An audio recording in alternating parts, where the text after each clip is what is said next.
And sometimes these baths aren't deep enough to get all the air out of the bottle, so I filled it up completely with water. I'm putting a watch glass on it, and then I'm going to invert it. And that's going to stay here. And then the next thing I'm going to do is I'm going to take my stopper, or the test tube, and that was, oh, you put it right in front of me. Hey, thanks.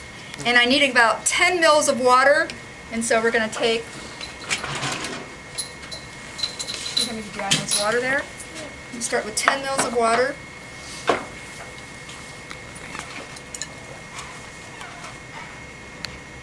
Take the graduated cylinder. I'm going to put the 10 mils of water in the cleaned out reaction tube. And then one of the things I need to do is we need to dry out about the first quarter of the tube.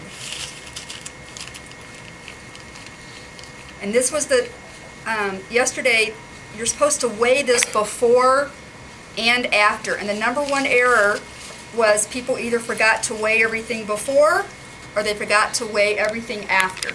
So hold on just a second. So in your kits, you should have a Erlenmeyer flask, okay, that says experiment 9, and your reaction tube will fit in there. And then the other thing that we're going to end up weighing is you're going to take a rubber band and you're going to take a half of Alkaseltzer tablet, and with dry hands you're going to try to wrap the rubber band around the tablet without it crumbling. And sometimes you're successful and sometimes you got to come get another tablet, and that's okay. And the 4 things that you're going to put on the scale, the 4 things are the reaction tube, the Erlenmeyer, the tablet, and your rubber band. So you're going to weigh it on the scale. And so you would go put it on the scale and you take the weight or the mass. Then what we're going to do, don't lose this Erlenmeyer because we're going to need it. We're going to set this up here. Go ahead and, okay. And now this is the plan. We're going to make this sort of horizontal. And we're going to set this tablet in here. Now this was dried out. I'm going to set it so it doesn't go down in there.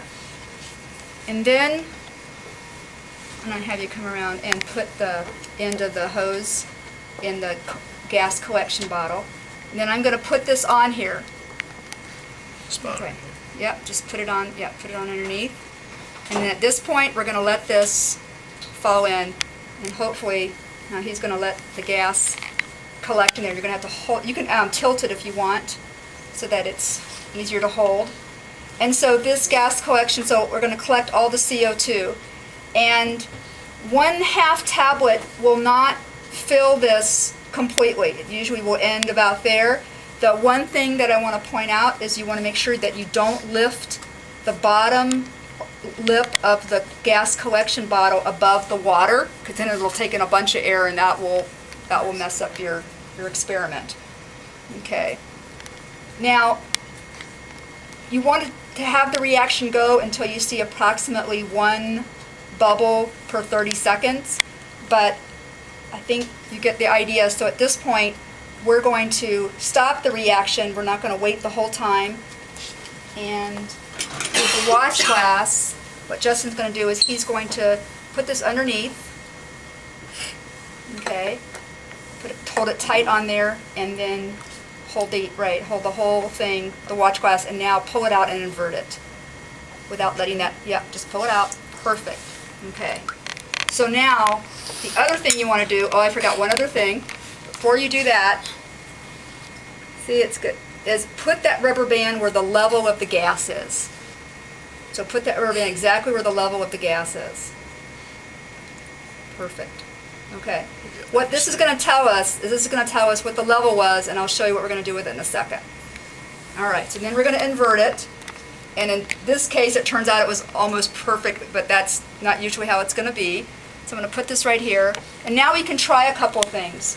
We can try putting a glowing splint in here and a flaming splint in here. And the last thing we're going to try with this gas is we're going to try some of the bromothiamyl blue. So you can do all three of those tests. There's plenty of gas in here, and you'll be able to do all three of the tests on here.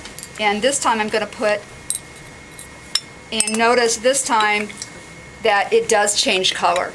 And you can add, depending on how much bromothiamyl blue, you might get yellow or you might get green. It depends on it turns out that carbon dioxide is acidic depending on how much is soluble in water. Okay, now the next part, we're going to go ahead and drain this. We're going to put this in the waste container, but what I want to know is we're going to then fill it up with water to where the rubber band is, because this rubber band represents the amount of gas that we collected. And there's one other thing that we need to do before we go any further, and that is, this is what most people forget, we also need to weigh some things. And this is what I didn't show my class the other day, and it's easy to forget. So what were, I shouldn't put it in this Erlenmeyer. So the three things that we were supposed to weigh was this Erlenmeyer. Go ahead and shut it off.